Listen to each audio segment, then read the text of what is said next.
Topic है LCM and HCF. Okay, तो LCM जो होता है उसकी फुल फॉर्म क्या होती है? लीस्ट। इस एल का मतलब होता है लीस्ट। लीस्ट यानी सबसे कम या लोएस्ट। ठीक है, इसको यहाँ बोलते हैं, लोएस्ट मिलेगा आपको। और सीएम का common, not factor, multiple. M से multiple. Okay, least common multiple या लोएस्ट कॉमन मल्टीपल। और हिंदी में क्या बोलते हैं इसको? हिंदी में इसको बोलते हैं लघु। लघु मतलब होता है छोटा। लघुत्तम समावर्तक। लघुत्तम समावर्तक, अपवर्तक, समावर्तक। तो और एचसीएफ को क्या बोलते हैं हिंदी इंग्लिश में? Highest common factor.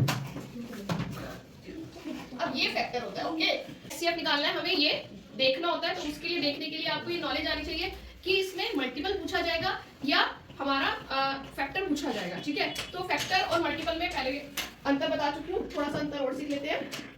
मल्टीपल के लिए वैल्यूज का मतलब सीख लेते हैं और फैक्टर का मतलब सीख लेते हैं।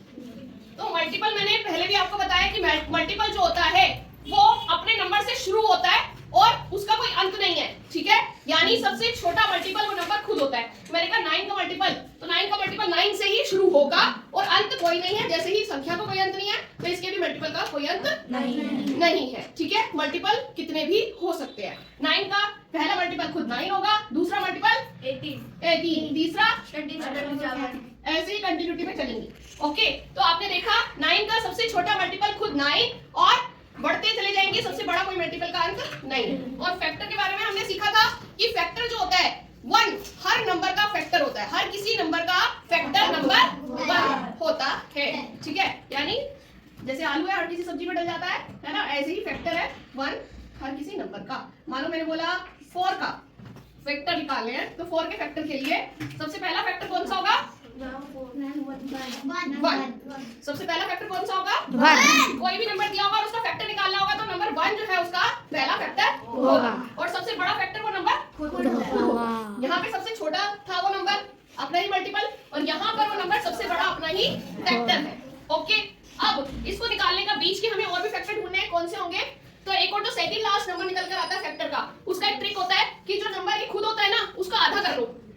जैसे 4 है, 4 का क्या कर लो? 2 आधा, यानी 2 वो सेकंड लास्ट फैक्टर होगा। जो अनइवन ऑड नंबर होंगे, ऑड नंबर का आधा नहीं हो सकता, तो सेकंड लास्ट फैक्टर भी उसका आधा नंबर नहीं होगा। ओके, और उससे बीच में कोई उसके फैक्टर नहीं होंगे। ओके, सेकंड लास्ट फैक्टर आधा ही होगा, उसके आगे के और कोई फैक्टर नहीं होंगे। और अब आपको देखना है 1 है, 2 है और 4 है, 3 है नहीं। थोड़ा बड़े नंबर का देख लेते हैं, 27। तो 27 का पहला फैक्टर कौन सा होगा? 1। लास्ट फैक्टर कौन सा होगा? 27। अब बीच के फैक्टर हमें निकालने हैं, तो हाँ क्या बेटा? हाँ 9 तो होगा। हम पहले कुछ और देख रहे हैं। 27 ऑड नंबर है ना, 27 का तो आधा नहीं हो सकता, पॉइंट में आंसर आएगा। तो 27 को 1 कम करके आधा कर लेते हैं, 26 का आधा 13। अब 13 हमने नीचे लिख दिया। 13 से पीछे पीछे इसके और फैक्टर निकल के आएंगे। 13 से 27 तक इसके और कोई फैक्टर नहीं होंगे। ये बात ध्यान रख लेना। फैक्टर कैसे निकालते हैं कि लास्ट वो नंबर जब खुद अपना फैक्टर होता है, उसका नंबर का आधा करके हम नीचे लिख ले। अगर वो ऑड नंबर है, तो इवन है तो वो नंबर खुद ही आ जाएगा उसका फैक्टर। ठीक है, सेकंड लास्ट फैक्टर। अगर ऑड है तो उसका एक नंबर कम करके आधा कर ले, तो ये देखने के लिए कि बस अब 13 के बाद कोई हमें चेक नहीं करना, उसका कोई और फैक्टर नहीं होगा। ये तय है, समझ आ गई? अब और कौन सा होगा? 2 है क्या? हमने कल डिविजिबिलिटी करी थी, तो आपको ये पता होना चाहिए इसके एंड में ना तो 2 है, ना 4 है, ना 6 है, ना 8 है, ना 0 है, तो इन का फैक्टर नहीं है, तो इसका फैक्टर नहीं होगा। और 3 जमा करके देख लो। 3 का मैंने डिविजिबिलिटी बताया था ना, जमा करो और देखो आता है, आता है ना। और 4 का 27 है क्या फैक्टर? 4 के बारे में आता है, इतना टाइम क्यों लग रहा है तुम्हें भाई? और 5 के लिए डिविजिबिलिटी कराई थी, 0 या 5 होना चाहिए, 0 भी नहीं है, 5 भी नहीं है, तो 5 का भी नहीं होगा। 6 के बारे में आता है, जब 2 से नहीं जा रहा, 3 से जा रहा है, लेकिन 2 6 का भी नहीं होगा। 7 के बारे में आता है, और 8 9 से जाएगा, और 9 10 के लिए 0 नहीं है, पीछे तो नहीं जाएगा, 11 का नहीं जाता, 12 भी नहीं जाएगा, और 13 मैंने बताया 13 के बाद फिर फैक्टर नहीं होगा। तो बस इतना ही आसान था फैक्टर निकालना, समझ गए? और इनको और तरीके से निकालना हो, जब आप इस तरीके से करते हो, इस तरीके से करते हो ना, ये वाला तरीका किस किस को आता है? इसको भी तो इसी तरीके से करना पड़ता है कि भैया किस नंबर से जाएगा तो यहाँ पर वो नंबर आएगा। पता तो होना चाहिए ना देन 3 के पहाड़े में कितने पे आएगा 27? 9 पे। फिर किससे जाएगा? मैम 9 कितना हो जाएगा? कितना आएगा?